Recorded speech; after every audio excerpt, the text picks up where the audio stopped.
Es Lucivan.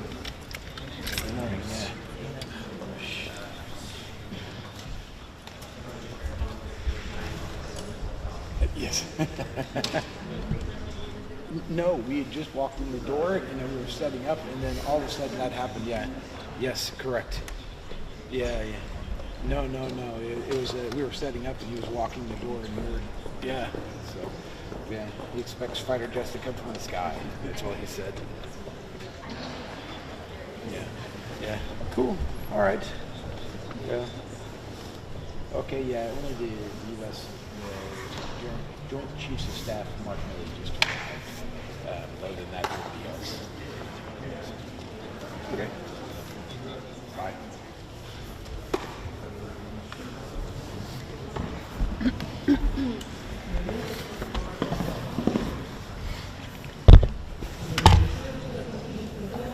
Hey, man.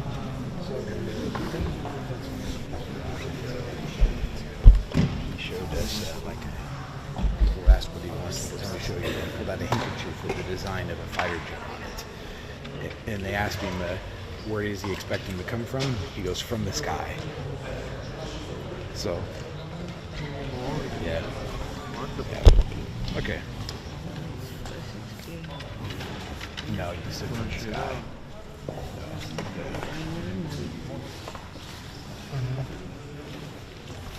All right. Yeah, from the sky. Yeah. Okay, bye.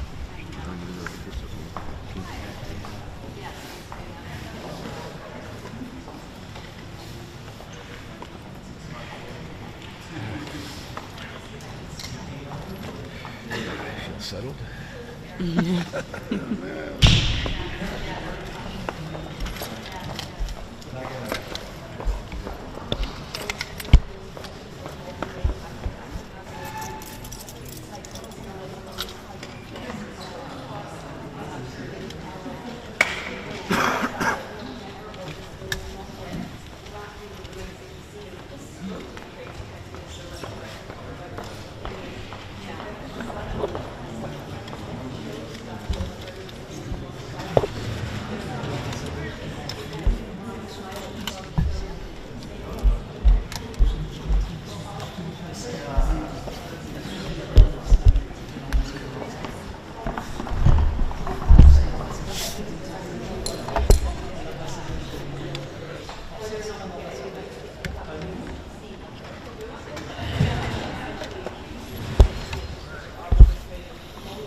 Yeah, your phone got bigger. Your phone got bigger. I know, right? About that. When you coordinate my first life, you're freaking me out. Congratulations. Let's say hello to Welcome. No. Huh? Well, It's a congratulations. lot heavier as well. No, big stop. For cheap. The box is coming in 1 hour. It's so we're live.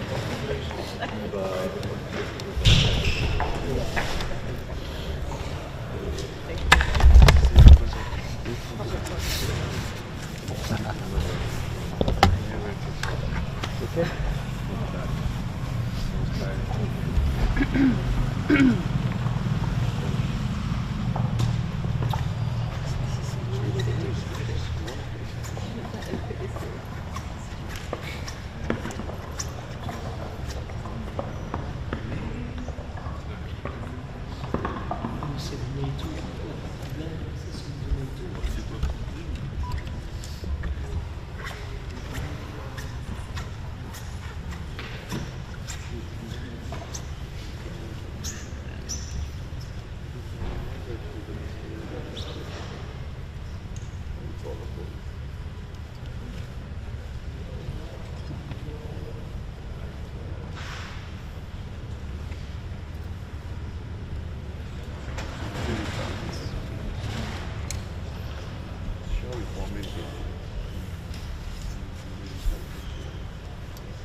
Ici, si vous mettez derrière les communistes et vous faites passer le micro comme ça.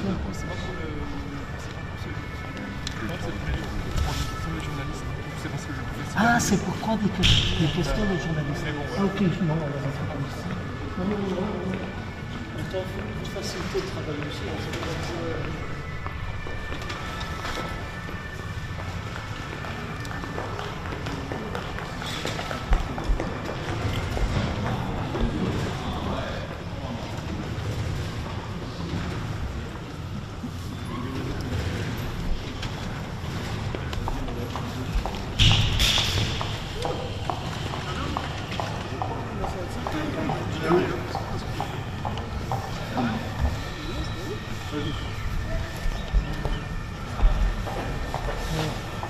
Ça va?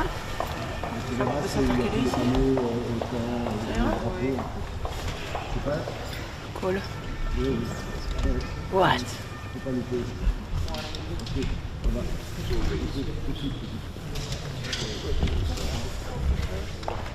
Je bois du café ici. No. Good, Joe. Not good? Not there, because I'm going to knock it over. This again. Yeah, sure. I will put it there. Oui.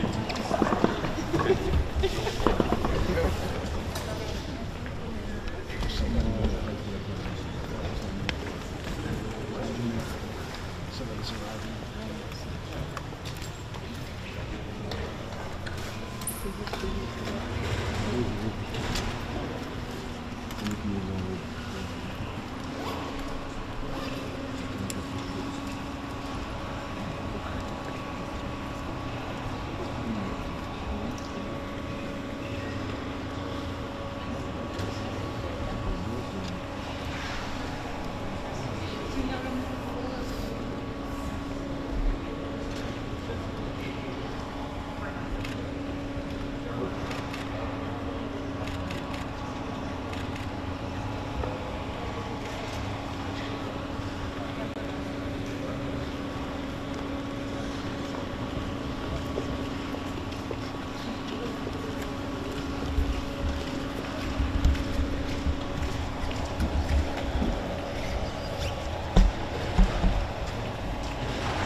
No.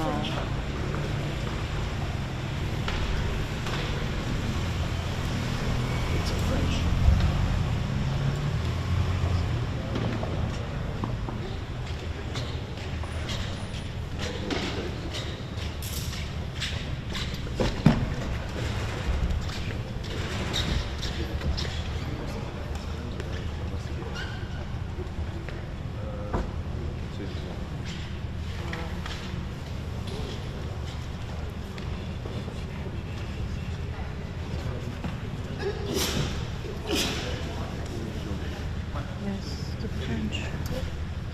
How are you? Good. How are you? Waiting. 8:45.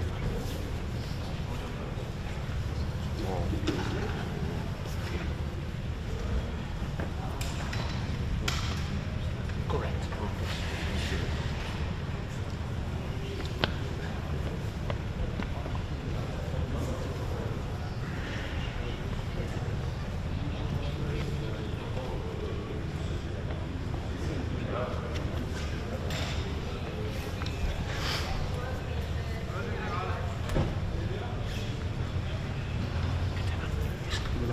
Yeah, yeah. On the Judge. and ask the sister. Yeah. Okay.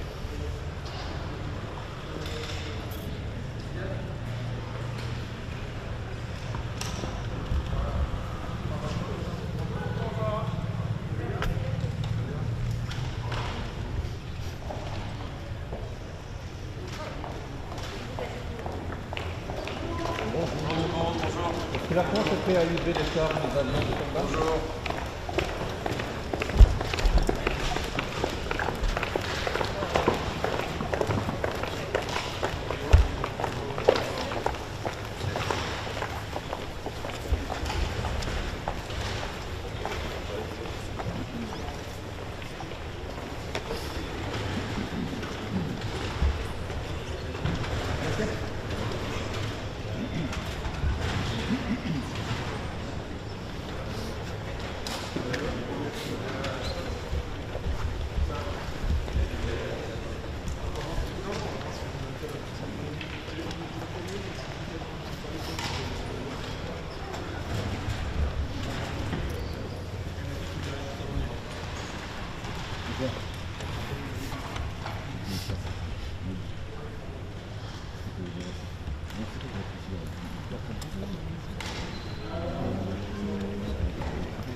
იმიტომ რომ მე არ გარბივარი, იმიტომ რომ დამავალი.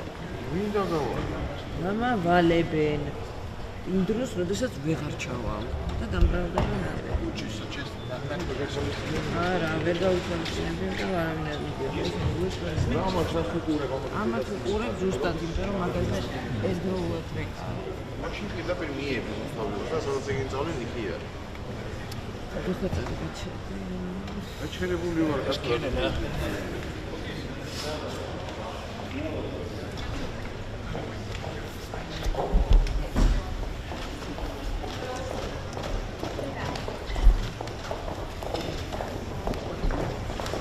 Minister Aman, what do you expect today? Have you noticed some trade?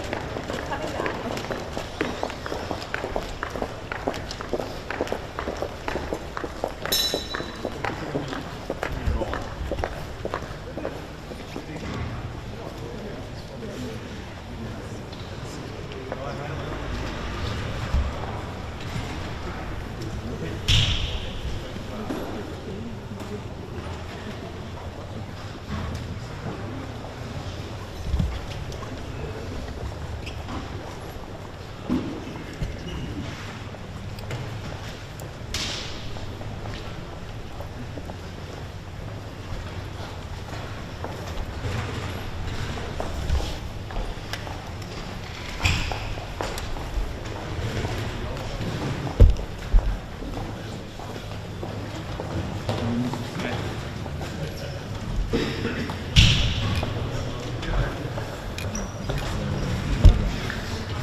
Get some fresh air.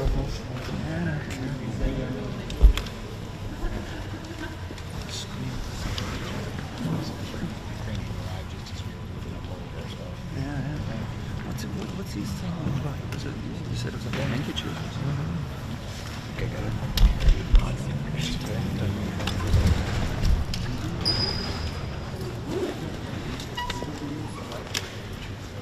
It's the right word to say. It sounds like my father.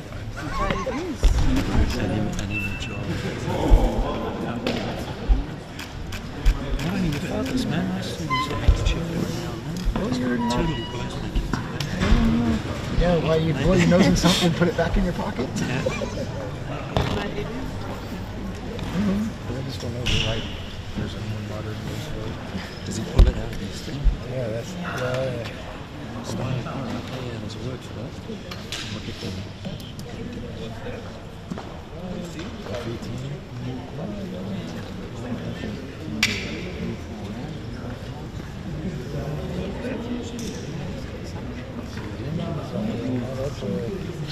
It's pretty high tech. It looks like it is a support. Yeah, it does look like a very good.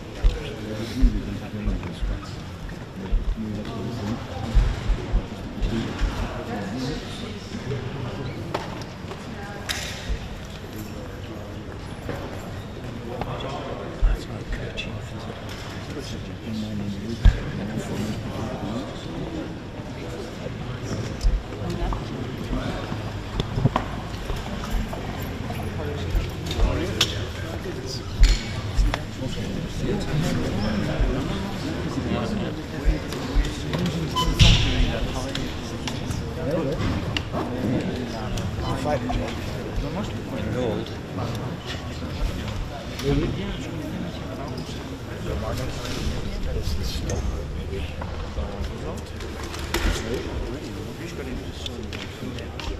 No.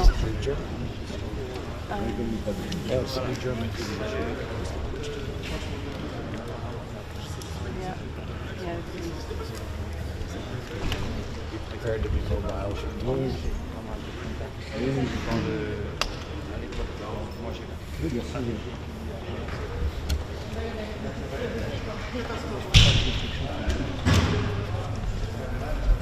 Je pense que la France. J'ai fait son premier tournage. J'ai premier tournage pour la France pour aller à la France. J'ai expliqué comment ça fonctionnait, il faut même de besoin. Massa,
böyle bir stil in Bettinero.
Ja.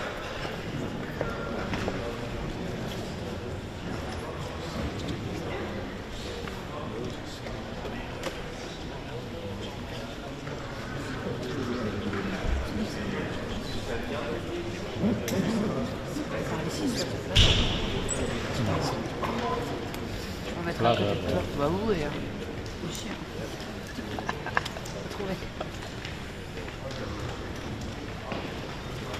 Ouais. Froid ici, très bien. Ouais. Alors,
არა, ვაიმე, 50 ჩალიქი მოდიო და ტოპ.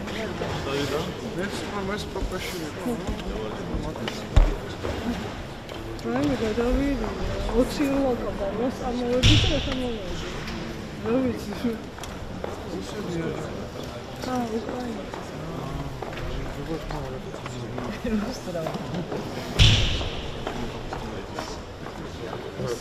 ჩვენი აქ არის ვიში მიგონია. ის იყო? აი ბატონო მოვიყავი და ეს არა, ყველა მოვიდა რომ არ გაჩერდა. მოვიდა ხო? არა, ერთი მეწინააღმდეგეც ხარ. სამოიღო.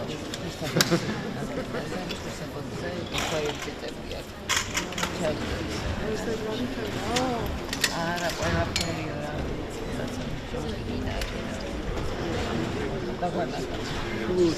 ნახაროხი და დროშას მისცა და გაუშენდა.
მე ფილმებზე პროგრამიტებს ამბობ.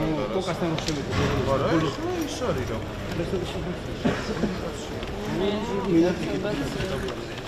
კასო პოკასთან რომ შეიძლება. ფილმი შეიძლება რაზა ატარებს. დედამისი იყო მოდი პოკასთან მოდი ისე. ორფერა ვარჯიშობ გროლაფარაკო მოდი დედამისი როდემდე უნდა ატარებს ასე შუა.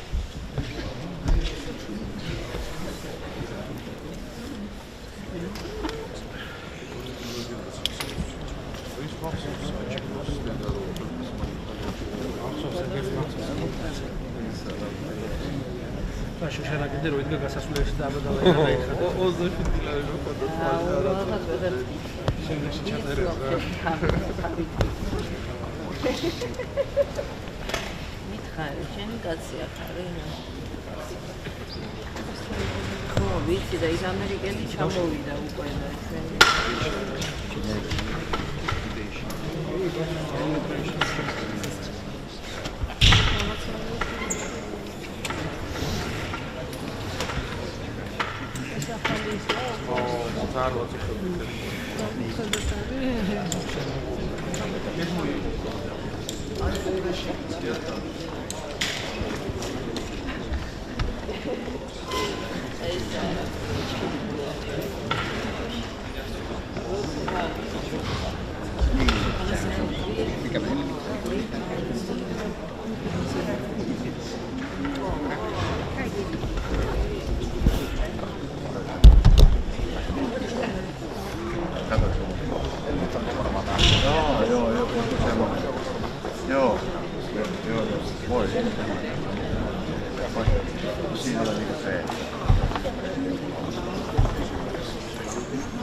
Oui,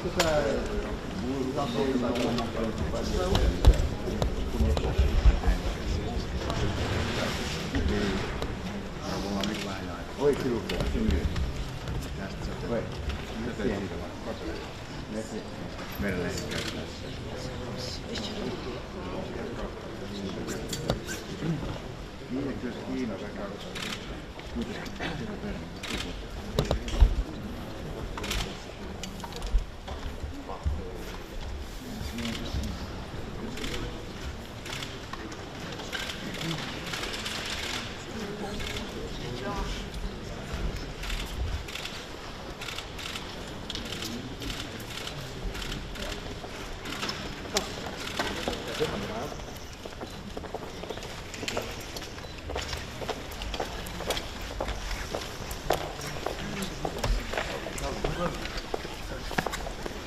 Good morning.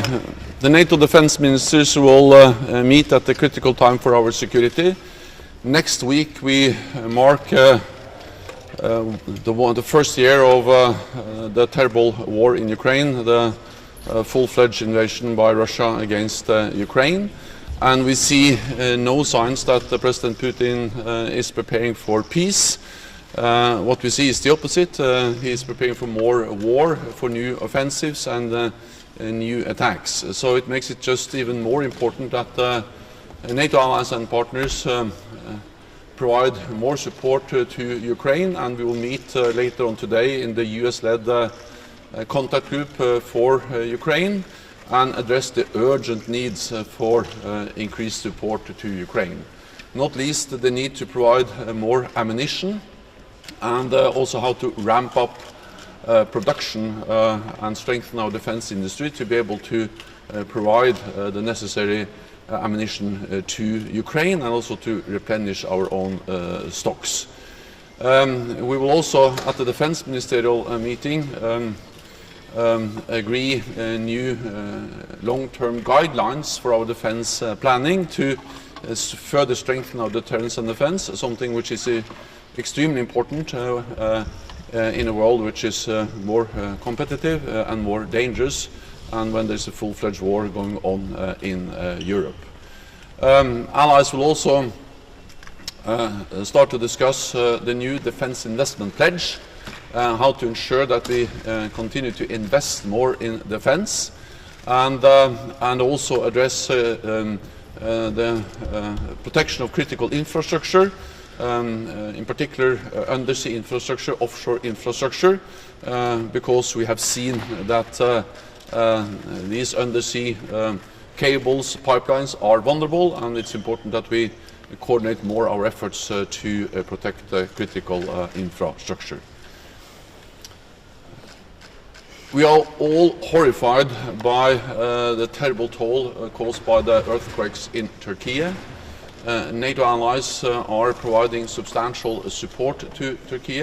This support needs to continue, and we need to stand in solidarity and sustain our support to Turkey. Then I'm ready to take your questions. Associated Press. Secretary General Lorncourt from Associated Press. Over the last year, NATO's gone from providing non-lethal assistance to allies to providing artillery to tanks. Now we're talking about jet aircraft. The Ukraine Contact Group is meeting in NATO headquarters. Why should the public believe that NATO is not at war with Russia? Neither NATO nor NATO allies are party to the conflict. What we do as NATO allies and NATO is to provide support to Ukraine. Ukraine is defending itself. We need to understand what this is. This is a war or aggression. President Putin, Russia has attacked a sovereign, independent, democratic, free nation in Europe, Ukraine, and of course Ukraine has the right to defend itself.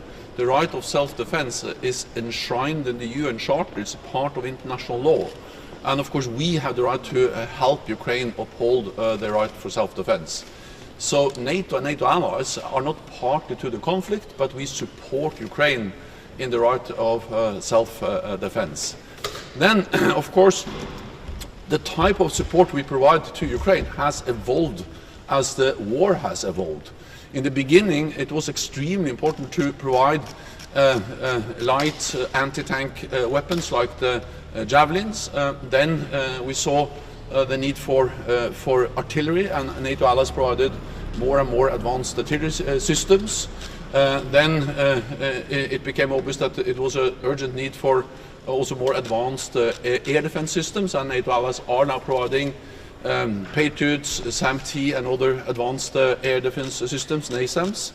And now, over the last weeks and months, allies have also agreed to further step up significantly when it comes to heavy weaponry, armor, infantry fighting vehicles, but also main battle tanks. So yes, the type of support has evolved, and that's part of the ongoing consultations among allies within NATO, within the Ukraine support group.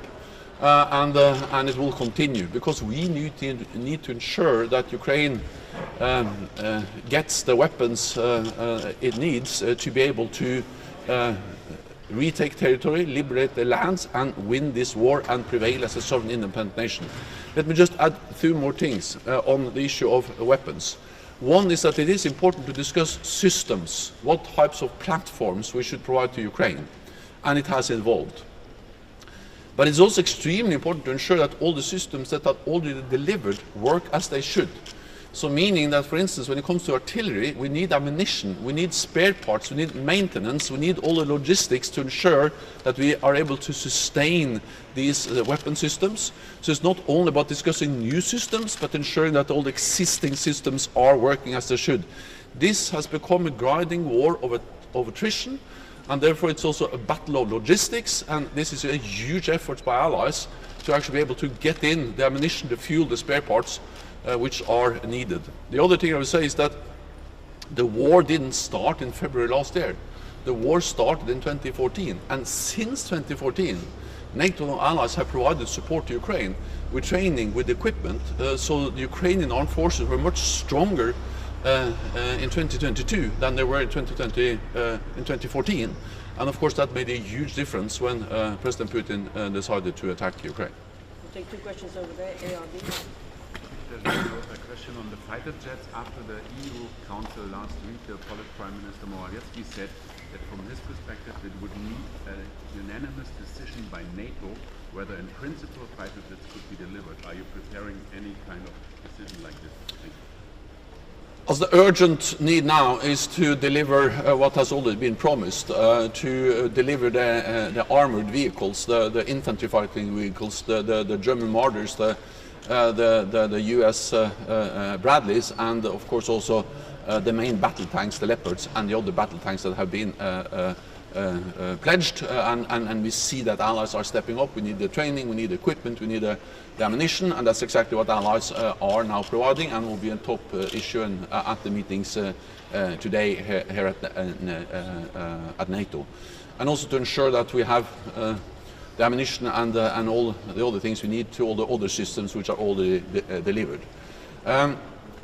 So the issue of aircraft is not the most urgent issue now, but it is an ongoing discussion, and as I've said before, we have ongoing consultations among allies on the type of systems allies should deliver to Ukraine, and that will continue. And we have evolved the type of support we are providing to Ukraine has changed and evolved over the time, and it will continue to change and evolve as this war develops.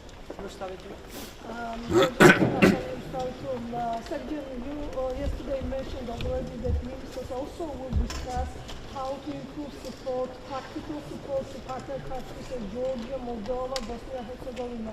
Should we expect some decisions today, and how also going implementation process regarding tailor-made package for Georgia?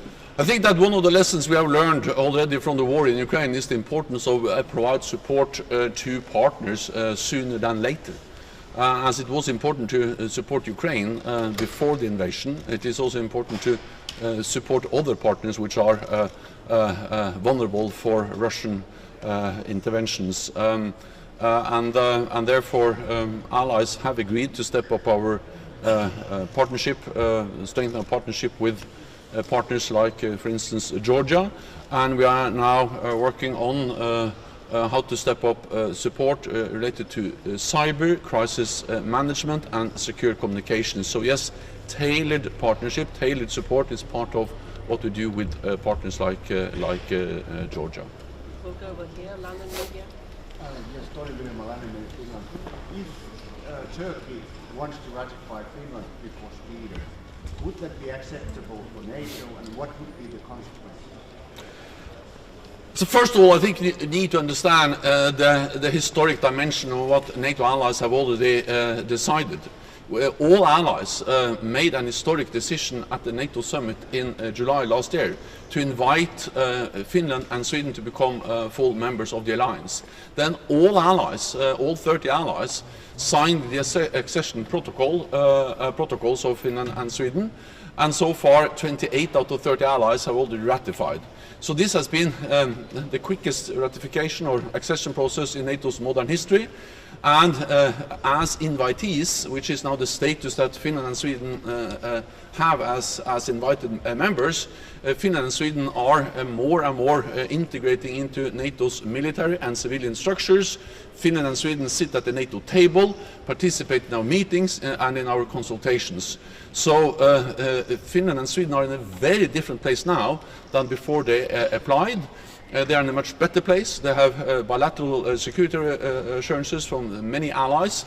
They are integrating into NATO, and NATO has increased its presence in the region. So already both Finland and Sweden are much closer and much more integrated to NATO. So the main question is not whether Finland and Sweden are ratified together. The main question is that they are both ratified as full members as soon as possible. And I'm confident that both will be full members, and I'm working hard to get both ratified as soon as possible. The Secretary General, we understand that sending fighter jets to Ukraine is a long-term investment, but the first steps could already be taken. For example, the United Kingdom has already launched a training program for Ukrainian pilots. So, do you think that NATO can collectively take the first step and agree training Ukrainian pilots today? Well, so you're right that some allies, the United Kingdom has started training of pilots, and allies are now consulting, and there is a conversation ongoing between allies on also the issue of aircraft delivery to Ukraine. But as I said, our top priority, the urgent need now, is to ensure the heavy weaponry, the modern air defense systems, the ammunition, all the other things we need to ensure that Ukraine gets the advanced and modern systems which are already been pledged, and that can really make a difference on the battlefield. Thank you very much, colleagues. Thank you.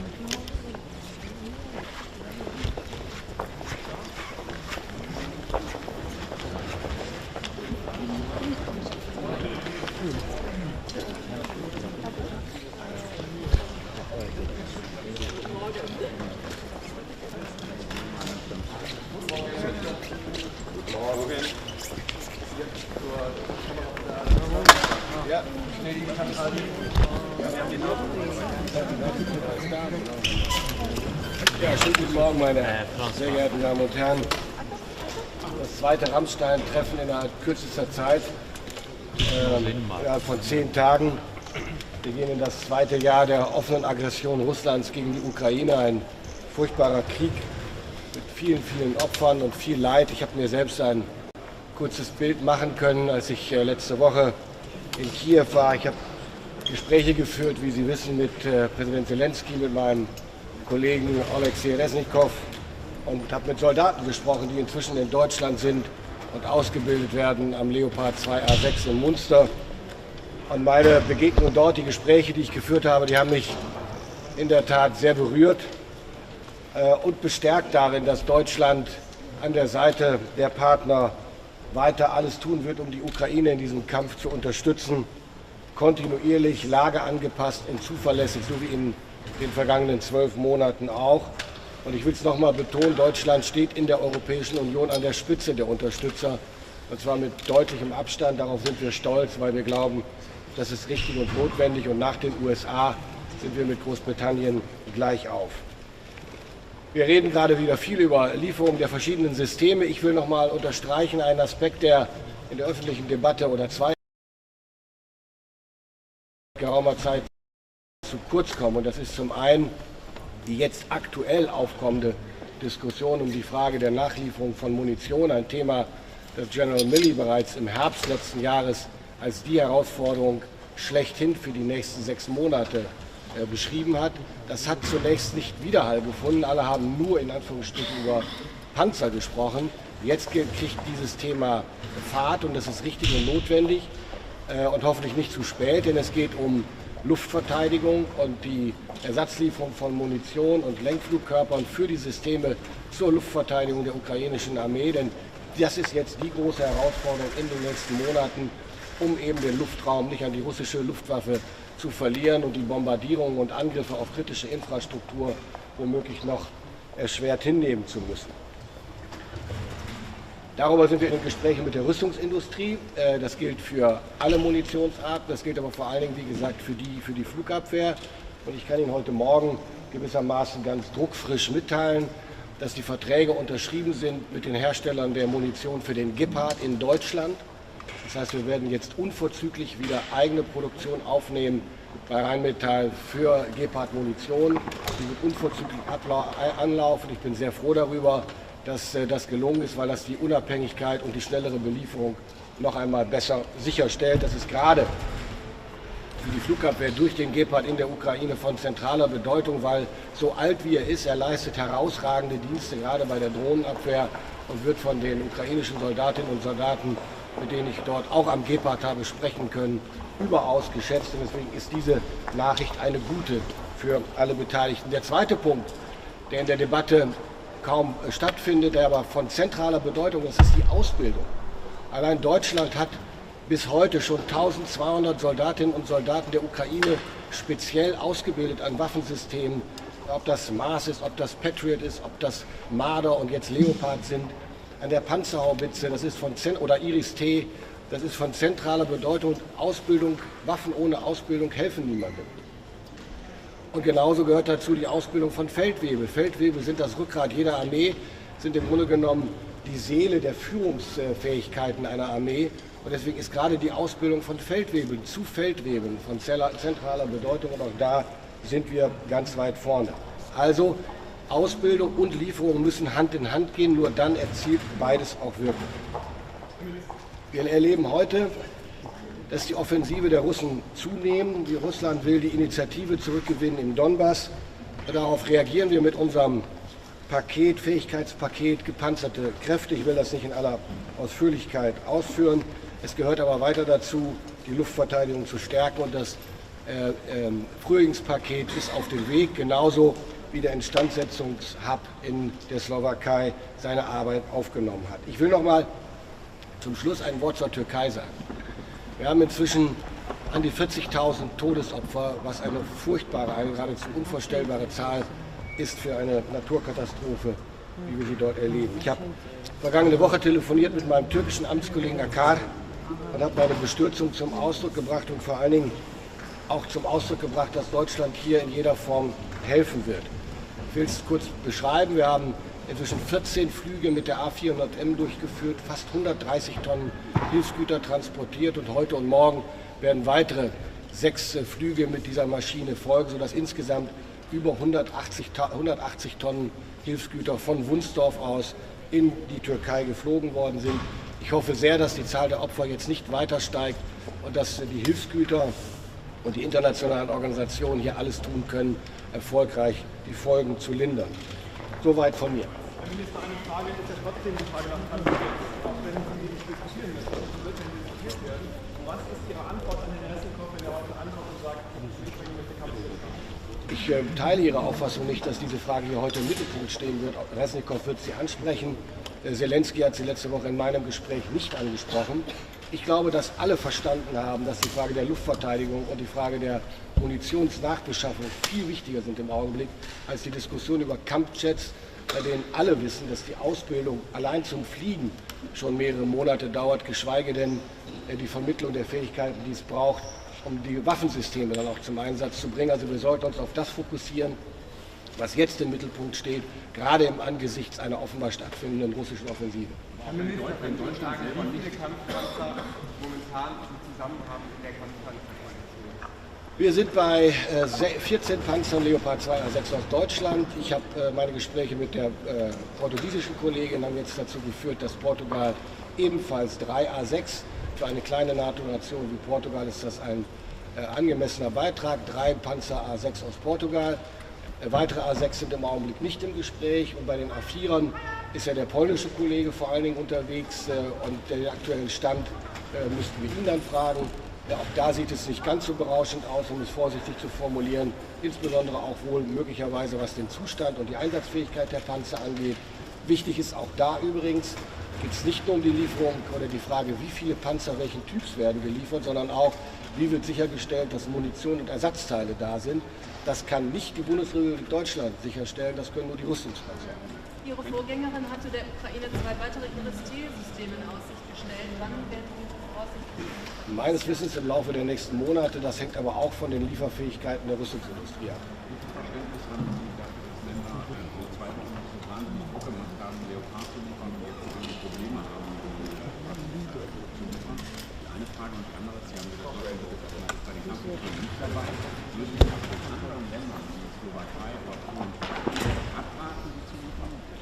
Ich habe denen nicht zu raten, um das deutlich zu sagen. Es ist eine Frage der Fähigkeiten, die vermittelt werden können und um die es geht und die jetzt gefordert sind.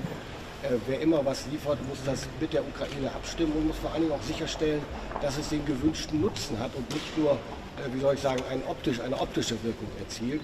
Und zur ersten Frage, da ich mich ja hier auf diplomatischem Parkett bewege, würde ich sagen, wenig. Wenig Verständnis. Eine Frage noch zur Munition, wenn ich darf. Sie sagten, dass Libyen bereits vor Monaten gewarnt hat, die Munition würde ausgehen. Warum erst reagieren die NATO-Staaten immer erst nach Monaten zu agieren? Sie haben mal gesagt, dass in den Rammstein man nicht vor die Lage kommt. Wann kommen die NATO und wann kommt die Kontakte vor die Lage? Das ist eine gute Frage, die ich aber nicht beantworten kann, da ich erst seit etwas mehr als 3 Wochen im Amt bin. Ich bemühe mich nach Kräften und die anderen glaube ich auch, vor die Lage zu kommen. Das ist nicht immer ganz einfach, zumal die Interessenlagen auch nicht alle identisch sind und auch die Fähigkeiten nicht so, wie man bisweilen den Eindruck hat. Ich verweise auf Ihre Frage.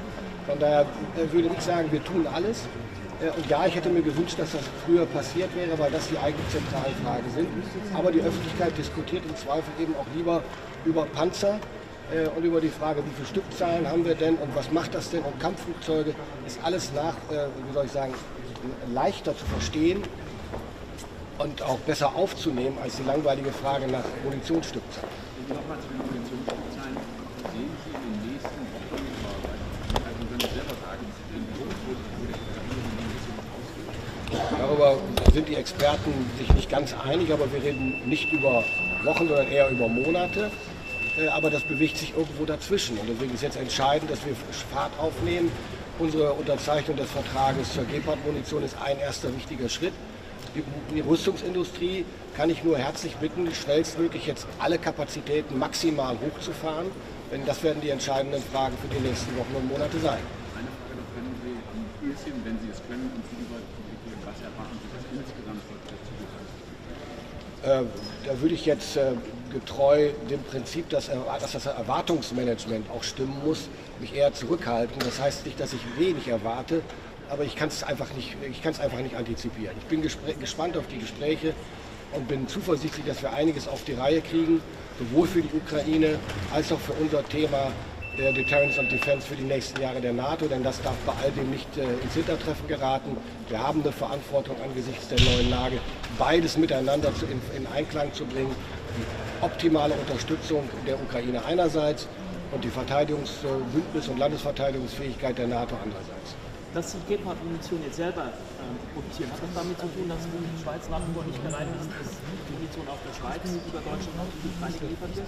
Ich will es mal so sagen, die Verhandlungen mit der Schweiz haben Zeit beansprucht und wir waren am Ende der Auffassung, dass es besser ist, den eigenen Weg schneller zu begehen, um darauf nicht angewiesen zu sein. Noch Meine Frage, Sie sagten eingangs, wir stehen ja jetzt für den ersten Jahrestag des russischen Angriffs. Wie schätzen Sie die Lage militärisch eines Sieg der Ukraine, von der die Ukraine redet, realistisch in Kürze? Und sehen Sie weiter das Risiko einer Eskalation? Jede militärische Auseinandersetzung, jeder Angriffskrieg auf einen souveränen Staat hat immer das Risiko in sich einer Eskalation. Deswegen ist es so wichtig, dass die Partner hier, also der UDCG, aber alle anderen Unterstützer auch, dass das immer nach dem Prinzip verfährt, das Nötige tun und im Auge behalten, welche Risiken damit verbunden sind. Wir reden hier nicht über einen Überbietungswettbewerb. Ich teile die Auffassung des Bundeskanzlers dazu ausdrücklich. Gerade wegen einer möglichen Eskalationsgefahr muss jeder Schritt abgewogen und abgestimmt geschehen. Und was die militärische Lage in der Ukraine angeht, bin ich zurückhaltend. Ich glaube, es wird kein kurzfristiges Ende des Krieges geben, um es mal so zu formulieren. Und einen kurzfristigen Sieger sehe ich auch nicht. Deswegen ist es so wichtig, dass wir nicht nachlassen, die richtigen Akzente bei der Unterstützung der Ukraine zu setzen. Würden Sie bei den Kampfflugzeugen, bei den Kampfpanzern wurde unterschieden zwischen den, sag ich mal, sowjetischer Bauart, die relativ schnell geliefert wurden, und dann im westlichen gab es eine längere Diskussion, würden Sie diese Unterteilung bei den Kampfflugzeugen auch machen? Das ist eine MiG was anderes als ein Rafale. Also erstens ist das was anderes. Ich bin mir aber nicht sicher, wie relevant diese Diskussion ist, auch angesichts der gleichen Frage, die wir bei den anderen Waffensystemen haben, nämlich was ist mit Nachlieferfähigkeit von Munition und Ersatzteilen. Und natürlich kann man im Zweifel auf einer MiG schneller schulen, aber wie viele MiGs es tatsächlich noch gibt und von woher sie kommen und welche Kampffähigkeit sie tatsächlich im Luftkampf hätten, darüber müssen die Experten sich Gedanken machen. Herr Minister, noch ganz kurz zum Thema Schutz von Wasser. Ja. Können Sie noch mal sagen, ganz genau, was aus deutscher Sicht die NATO dort leisten kann und leisten sollte? Also die NATO ist hier nicht Hauptplayer, aber ich bin Jens Stoltenberg sehr dankbar für seine Initiative und seinen Vorstoß und auch die Übernahme der Federführung. Entscheidend ist, dass wir hier als NATO, insbesondere als die Anliegerstaaten, als die Anrainerstaaten, alles tun, was wir technisch und maritim können, um diese Allianz gewissermaßen zum Schutz der kritischen Unterwasserinfrastruktur dann auch zu gewährleisten. Und das können wir am besten gemeinsam mit der NATO, aber unter Berücksichtigung von internationalem Recht und Handel. Vielen Dank. Okay, vielen Dank.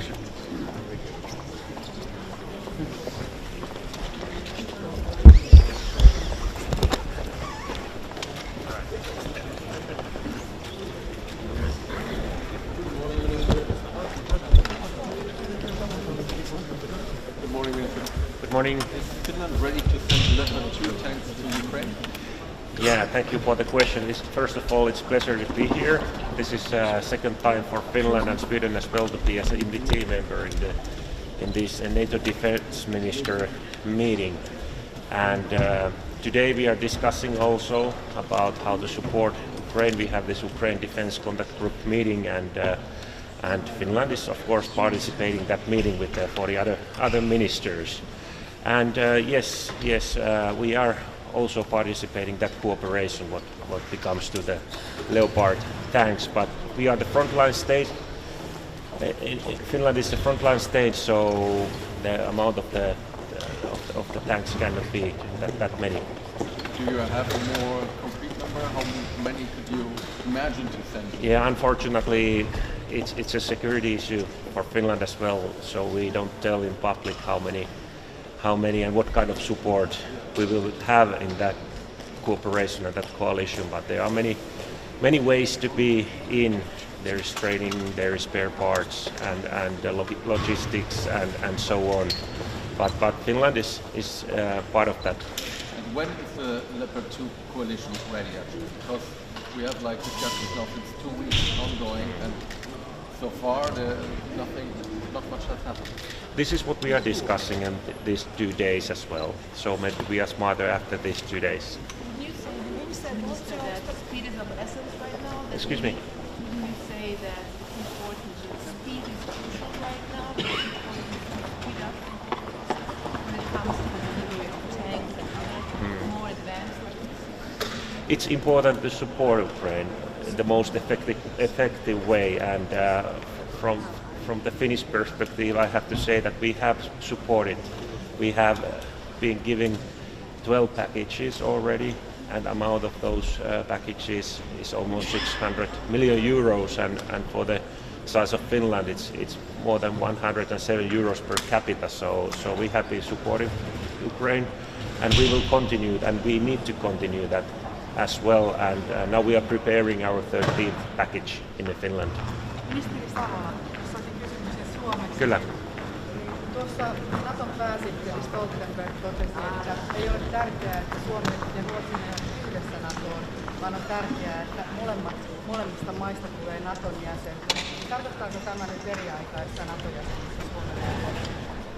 On tärkeää, että Suomi ja Ruotsi molemmat NATOon liittyvät ja tietysti meidän ensisijainen tavoite on se, että me yhdessä ja yhtä aikaa sinne pääsisimme, mutta tämä ei ole pelkästään tietysti Suomen kysymys, tässä on monia liikkuvia tekijöitä, tämä on myöskin Naton kysymys ja pääasia on, että me molemmat ollaan siellä sitten Vilnan kokoukseen mennessä. Voiko tästä nyt tulkita kuitenkin se, että Natolle sopii se, että Suomi ja Ruotsi tulevat jäseniksi eri aikaan, eikä tätä niputeta tätä jäsenyyttä? No en tiedä tarkkaan mitä Stoltenberg on äsken tässä tiedotustilaisuudessa sanonut, mutta tärkeintä on se, että molemmat sekä Suomi ja Ruotsi siellä Natossa on. Se on Naton puolustussuunnittelun kannalta tärkeä, se on meidän Suomen turvallisuuden kannalta tärkeä, Ruotsin kannalta tärkeä ja tämä käsi kädessä on se meidän lähtökohtamme NATOon liittymisessä Ruotsin kanssa, mutta se nähdään, onko tässä aikataulutuksessa nyt sitten eroja. Onko nyt tullut jotain aikataulukysymyksiä esimerkiksi tämän Turkin maanjäristyksen suhteen, että kun on toivottu, että tässä kevään aikana jo mahdollisesti Turkki ratkaisee tämän jäsenyyden, niin onko teillä nyt tuoretta tietoa tästä? Tästä ei ole nyt uutta kommentoitavaa. Minister, you're still waiting on your membership application moving forward. Are you getting frustrated at this stage? No, we are not frustrated. We need to understand that only half a year and 28 countries out of 30 has already ratified Finland and Sweden to NATO. So we are waiting those two countries, Hungary and Turkey, and hopefully they will make their decisions soon. Thank you very much. Thank you. The Minister needs to continue. Thank you.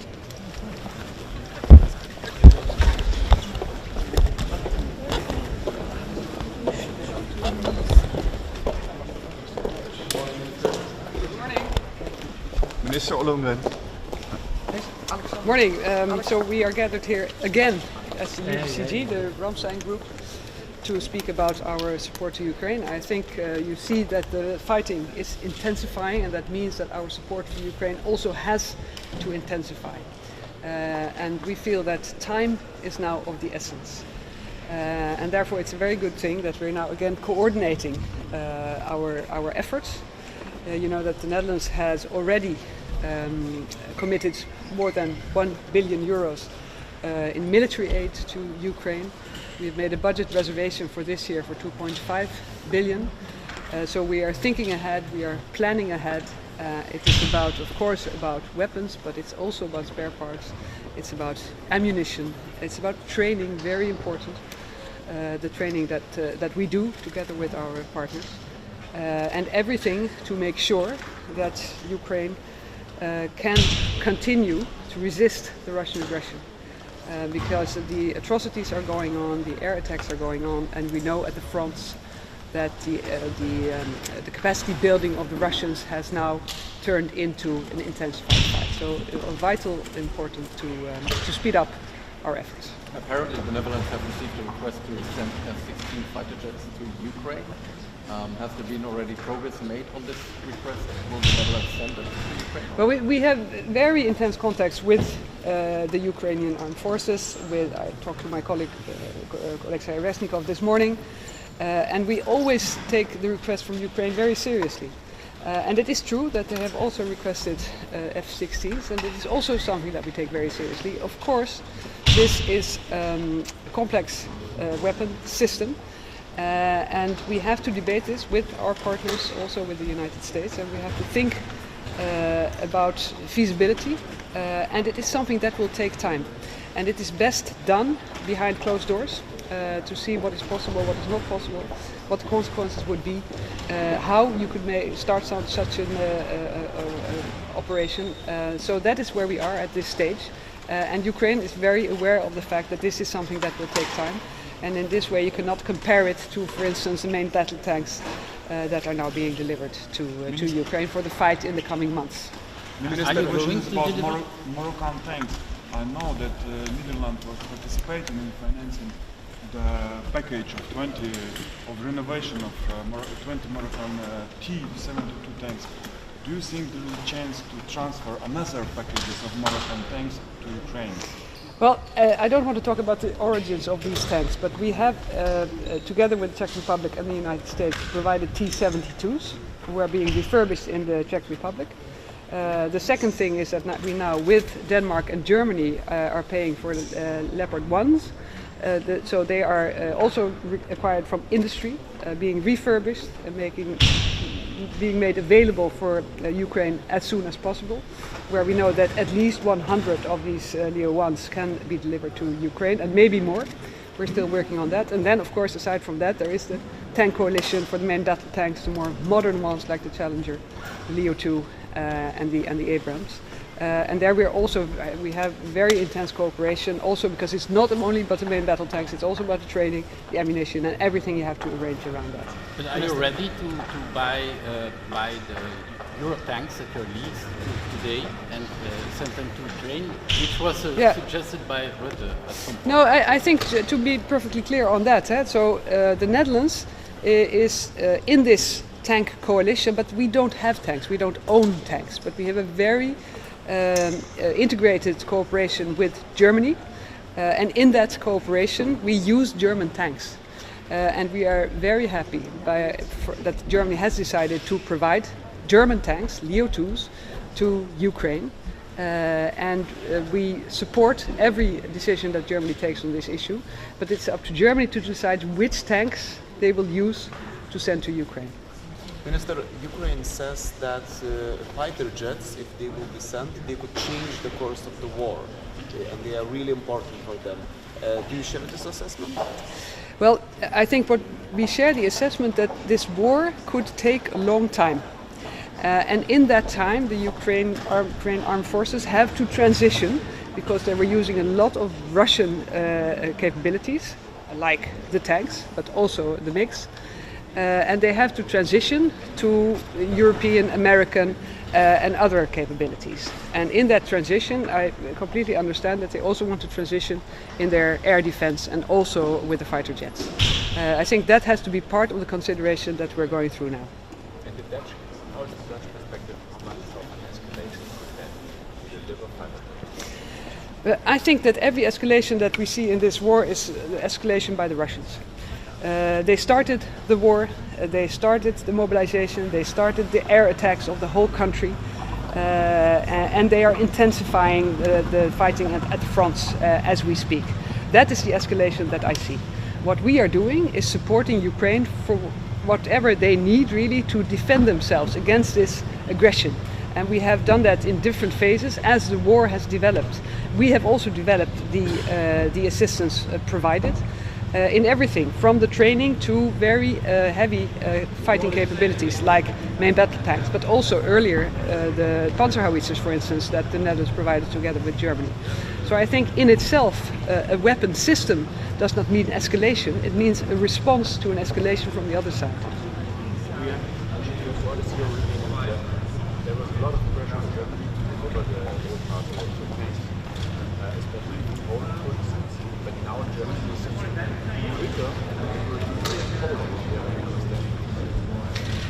no, but I think that Germany is taking the lead in this tank coalition. I think that is very significant.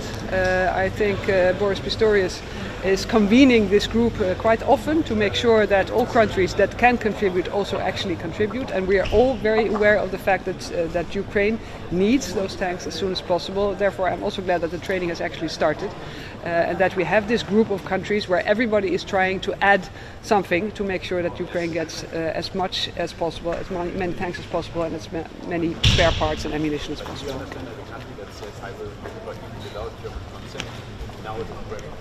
No, but let me say, I'm not going to comment on individual countries, but I see as a group of countries, I think we're making every effort to make sure that the tanks are being delivered. Thank you. Thank you, Minister.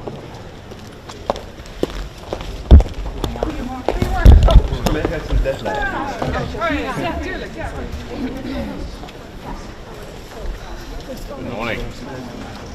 I would like to start with that we have 2 important days ahead of us. course, our condolences go to people of Turkey. And of course, our minds are always with Ukraine. And a good friend of mine, Alexei, is still here, and I'm very glad to see him here. And we will have very fruitful discussions for sure. I would like to highlight a couple of things.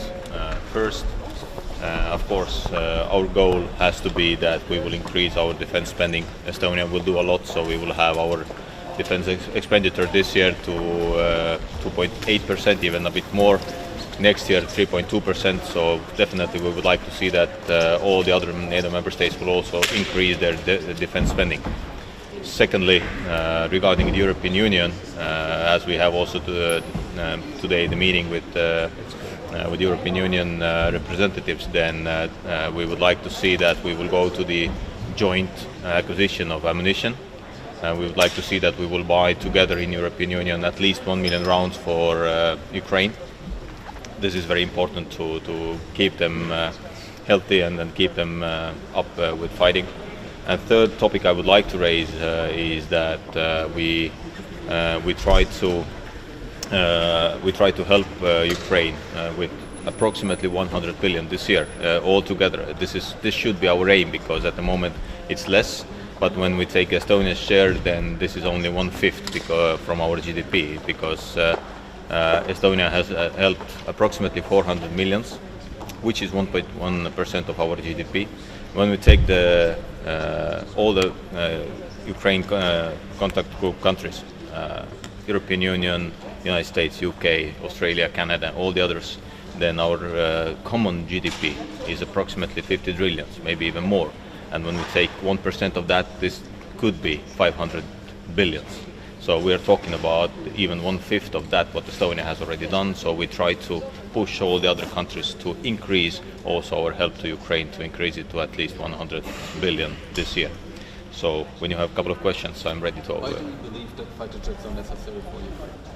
Any kind of help is necessary for Ukraine, because Ukraine has to win this war.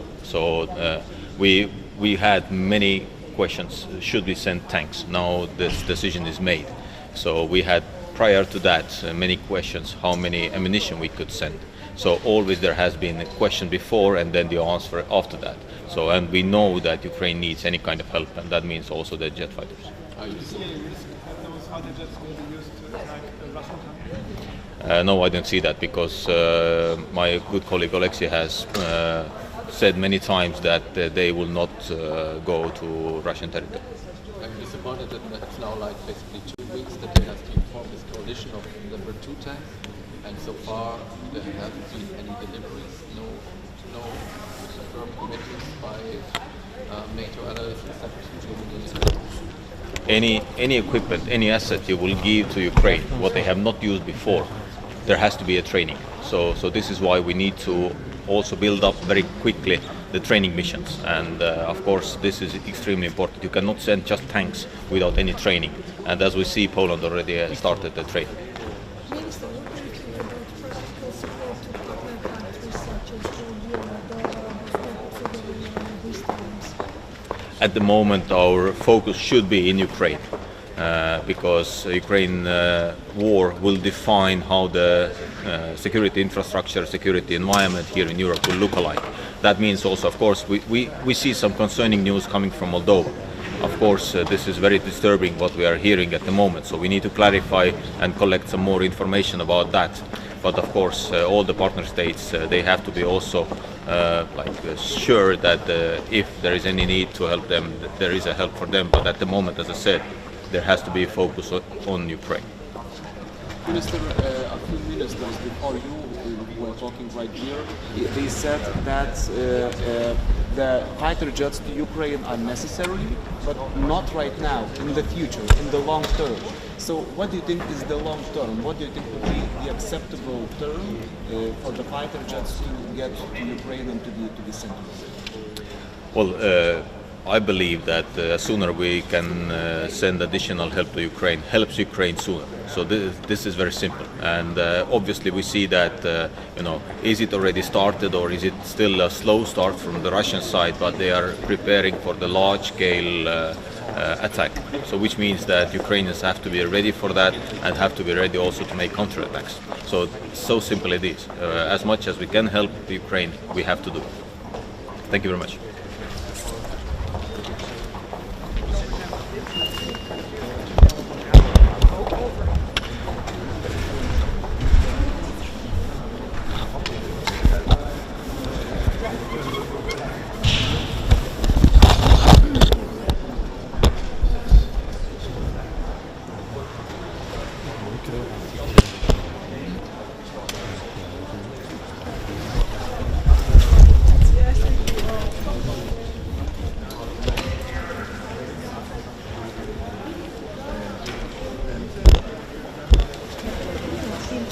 Drøftelse, nemlig forsvarsforliget derhjemme. Altså, nu skal I til at forhandle med 7 af Folketingets partier. Skal det forstås sådan, at et parti så til godt kan stemme nej til afskaffelsen af Store Bededag, men stadig godt være med i forsvarsforliget, hvor penge skal bruges?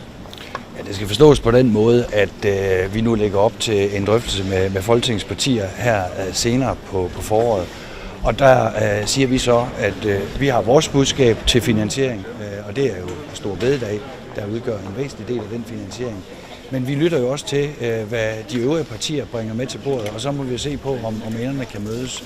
Men man skal også forstå det på den måde, at det bliver nu en invitation, hvor man kan komme, uanset hvordan man så stemmer til Store Bededag. Så det er ikke et krav, at man selv er med til at skaffe penge, så at sige, for at være med til at bruge penge i sidste ende. Det er jo i hvert fald et krav, at man accepterer den finansiering, som ligger til grund for det kommende forsvarsforlig, der kommer. Og det må vi så drøfte, når vi når frem til stregen for finansiering. Hvordan det ender, det tror jeg er lidt tidligt at sige nu, men det er klart, det er jo ikke, det er jo ikke en gratis frokost, man bliver inviteret til. Man skal jo også bakke op med den finansiering, der ligger til grund, når vi skal lave så massive investeringer i det danske forsvar.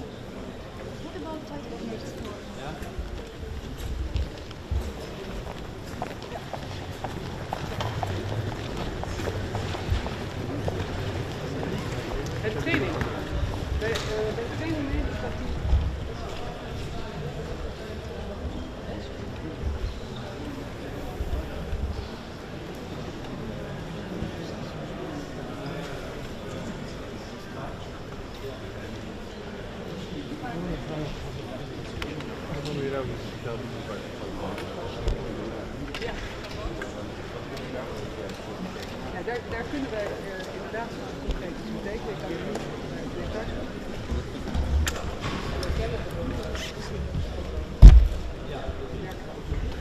En daar levert een bijdrage aan.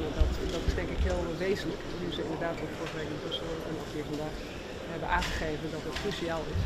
Dat ze niet te weinig beschikbaar hebben. Juist nu de gevechten in.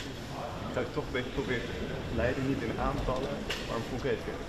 Er komt vandaag, kan Nederland echt een nieuwe toezegging doen? Dit kan nu niet. We gaan vandaag een nieuwe toezegging doen, maar ik heb net ook al gezegd, kijk, het gaat er eigenlijk niet om dat dit soort dingen.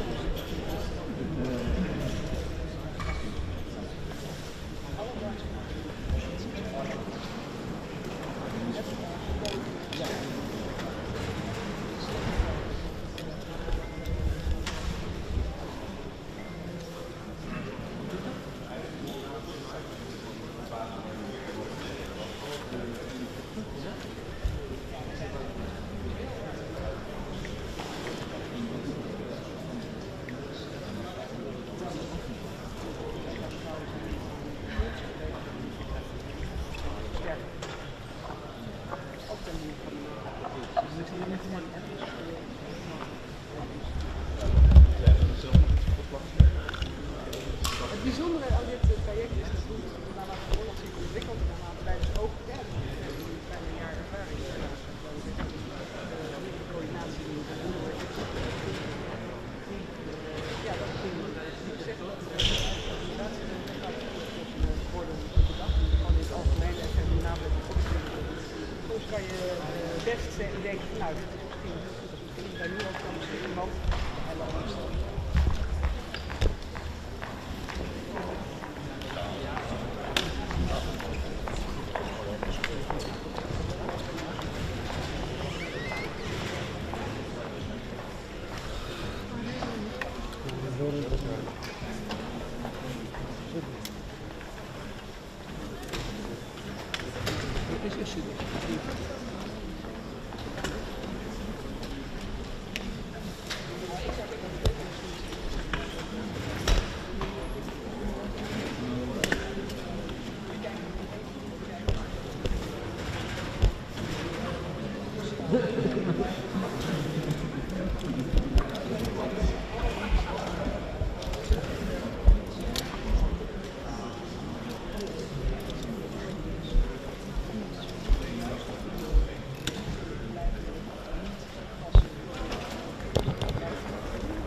Hey,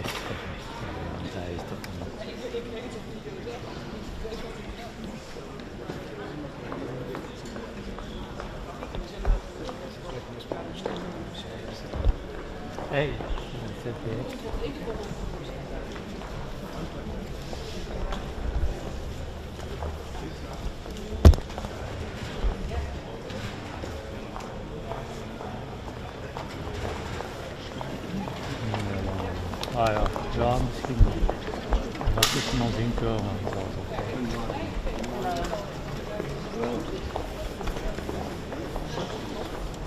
Here again, Ukraine will be very high in the agenda. We'll coordinate the way we continue supporting Ukraine because the war continues raging. Everybody will present their proposals, and I am sure that among all of us, we will continue providing a strong military support to Ukraine in order to face the aggression. This aggression is brutal. Today, the Russian attacks continues against any kind of civilian infrastructure with a lot of casualties.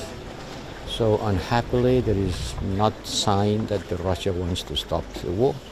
So we have to continue supporting Ukraine, and we will do it all together.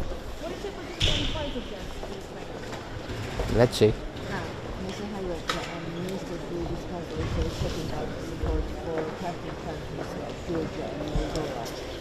What threats do you see and consequences of the war for partner countries? And also would like to ask you about Moldova. President yesterday made a statement that Russia aims to overturn legitimate government. We know how much Moldova is under the Russian pressure. We know, that Moldova will be hosting the political conference about the European political community.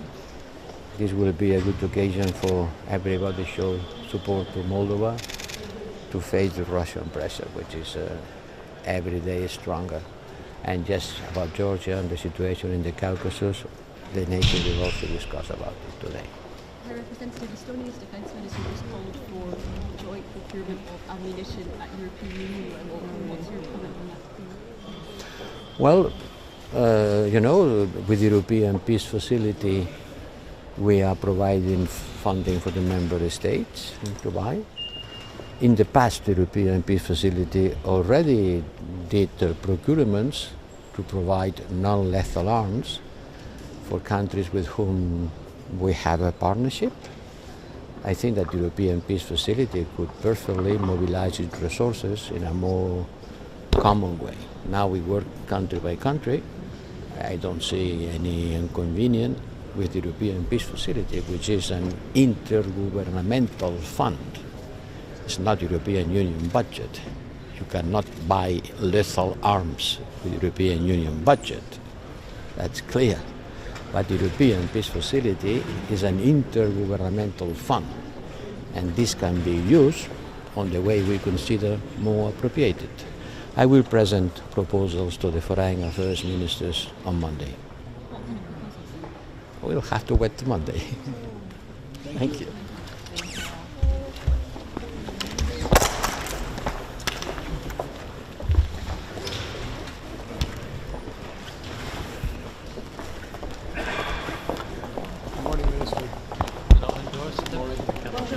Bonjour tout le monde.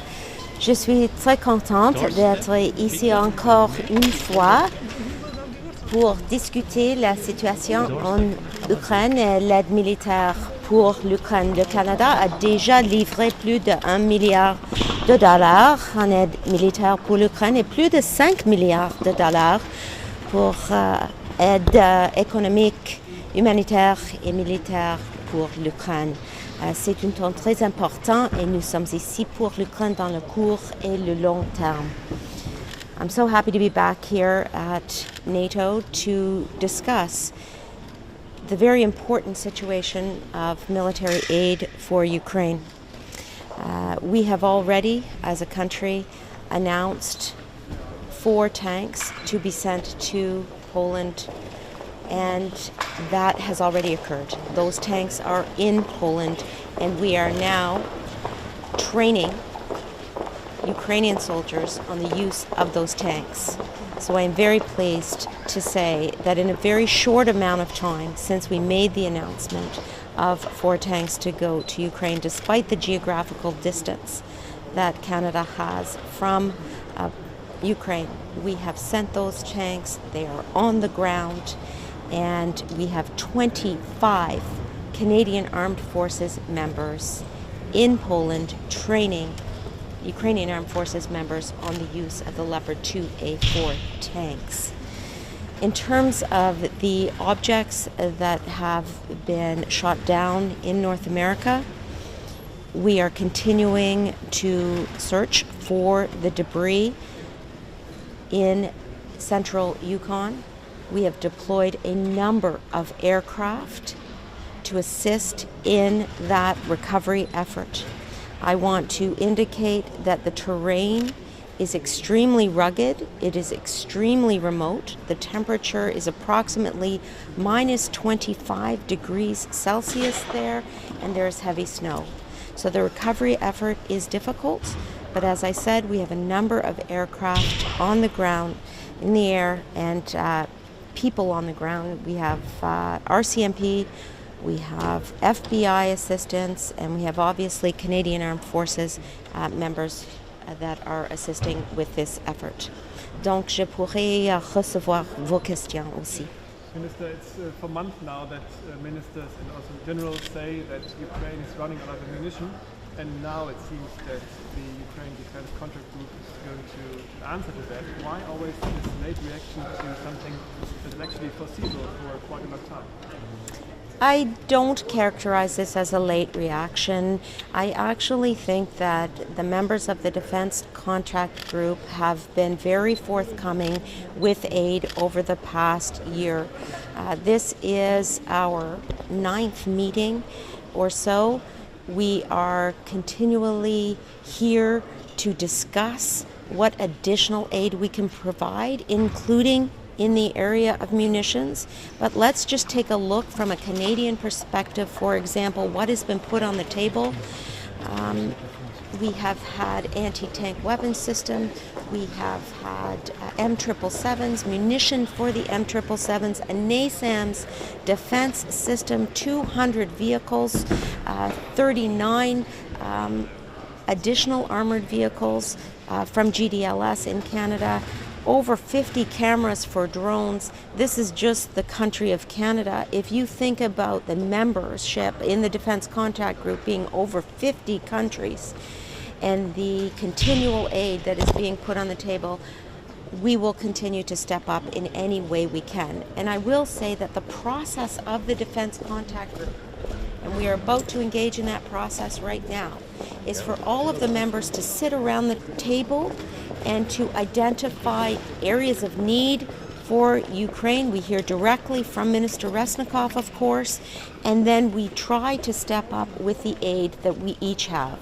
And that's why we're putting 4 tanks on the table, the Leopard 2A4 tanks, but we will continue to be there for Ukraine in the short and the long term. You just mentioned the 4 Leopard 2 tanks from Canada. How disappointed are you that apparently European allies are not delivering their Leopard?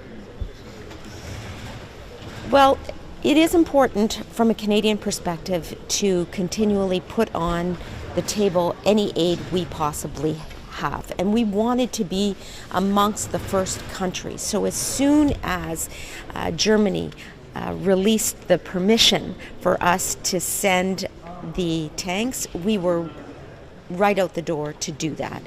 And that's the approach that Canada has taken from the very beginning. Make sure we are doing whatever we can to support Ukraine with whatever aid we have that it needs. In terms of other countries, we do hope that the work we are doing will play a leadership role in inspiring other countries to follow suit, and that's exactly what we are seeing. I have met frequently with my German, with my Polish, with my Spanish and Portuguese counterparts, for example, and I know that each of us is working as hard as possible to put aid on the table. Minister, when do you think the tanks pledged by the allies and partners will reach Ukraine? Is there a timeline? Well, let's make sure that we recognize the importance that Poland is playing in this process. When we met to discuss the sending of tanks, the Leopard 2A4 tanks in particular, we focused on the need for there to be a staging area where training could occur and where the spare parts and munitions would be located. Let's not forget the importance of the spare parts. These are tanks that could break down on the battlefield, and there needs to be a stable supply chain in place for replacement of parts that are broken down. And so the importance of the intermediary location in Poland is important for training. Canada having 25 trainers on the ground right now training Ukrainian teams on the use of these tanks is extremely important. And as soon as that process occurs, those tanks will be in use in Poland, in Ukraine. Minister Allen, did you spoke about the object shutdown from Sky. Secretary General Stoltenberg says this may be part of a trend of increased surveillance. Are you going to be telling your European allies and counterparts to step up their own activities here when it comes to monitoring? Well, let's first and foremost recognize the importance that NORAD plays. It was NORAD's first operation to shoot down that object over central Yukon on Saturday night. And NORAD actually occupies an important place on NATO's western flank. And so I want to stress the importance of our multilateral alliances first and foremost if that issue arises today and tomorrow. Secondly, in terms of patterns, I personally am reluctant to make a statement along those lines at this point. It is very early. We have not yet recovered the debris. We have not yet examined that wreckage. And I am a person that likes to deal in facts, and I will wait until the facts are presented to me from an analysis of that debris before making a statement relating to a pattern. I would also like to mention that there's intense collaboration regarding the analysis of the debris. We have the FBI involved, we have the RCMP involved, we have the Canadian Armed Forces involved, and several aircraft. And so this is a collaborative effort, and as we move through the process and retrieve the debris and undertake the analysis, we will have more to say. This is a topic that may arise today, but the topic as a whole will be what aid we can provide to Ukraine in the short and the long term, et aussi le Canada est là pour l'Ukraine dans le court et le long terme. Merci beaucoup.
Just det här formatet är det. Sen så samarbetar vi nära till exempel med Danmark också, naturligtvis inom ramen för DEFCO-samarbetet. Vi arbetar ibland också nära med de baltiska länderna, 53. Så det finns olika konstellationer. Vi har ju också ordförandeskapet för NORDEFCO som vi hanterar just nu. Då tittar vi en del på samarbetsformerna kring detta. Och ibland har vi ju bilateralt, trilateralt och ibland har vi NORDEFCO, ibland har vi NATO, EU, norra gruppen och EFO. Och vi tittar också på hur man kan hitta bästa möjliga effektiva mötesformer som inte bara genererar fler möten utan också mera militära resurser. Så det ligger inom ramen för ordförandeskapet för NORDEFCO. Tror du själv att Sverige är NATO-medlem, fullvärdig NATO-medlem vid toppmötet i Vilnius i juli? Jag vill inte låsa mig vid något exakt datum, men vi vill naturligtvis bli medlemmar så fort det går. Sista frågan. Jag har en fråga om fortsatt militärt stöd till Ukraina. Det pratas mycket om stridsflyg. Storbritannien ska utbilda ukrainska piloter. Finns det några sådana tankar att Sverige skulle kunna börja utbilda ukrainska piloter? Vi har inga omedelbara planer på det eller på att skicka Gripen. Och det har i grunden att göra också med behoven för det nationella försvaret när det kommer till flygstridskrafter. De hanterar incidentberedskap och jobbar skarpt hela tiden.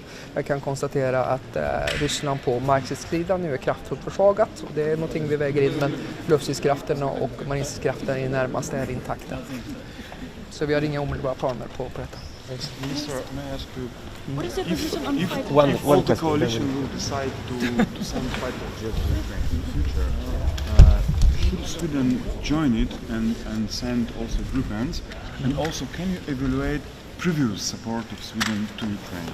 Well, I start with the second question first. And we delivered so far 10 support packages, and the net value for that is about more than 1 billion euros. In addition, we also contributed to training missions in Interflex and in Ukraine, and we're also working with our procurement agency FMV to assist the Ukrainians in procuring industrial or defense industry products from the Swedish defense industrial base. In regards to the air defense and also fighter aircrafts, we have no principal red lines as such, but we have no immediate plans to send the Gripens to Ukraine due to the requirements at home. As I said previously, Russia's ground forces are right now severely weakened, but as far as it comes to air assets and when it comes to naval capabilities, they're pretty much intact, and therefore we need those Gripens for the defense of the territory, and hopefully also be able to provide it to the alliance once we join NATO. Thank you so much. The meeting will start right now, so we need to go. Okay.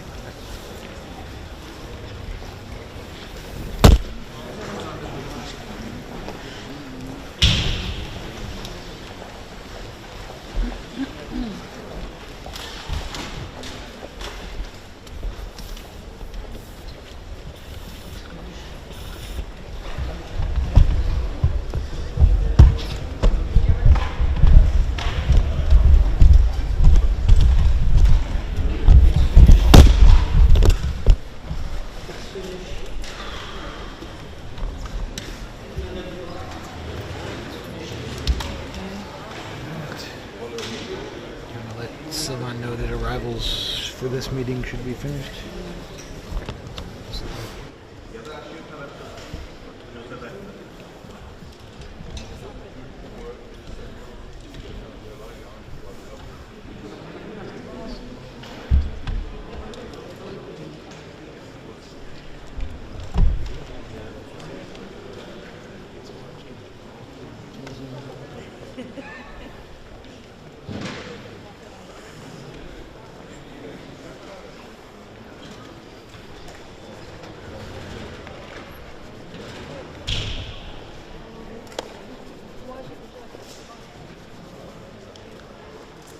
Okay, Mark. Dynamics are different with the And still, it does work a little bit.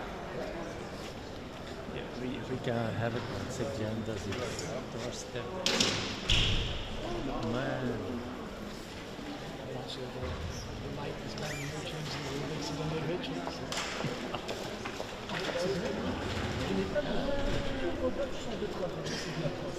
It must be challenging. Otherwise, it's boring, yeah?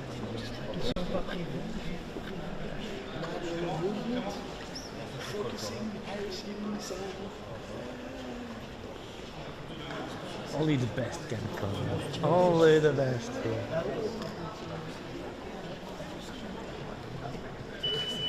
Sorry,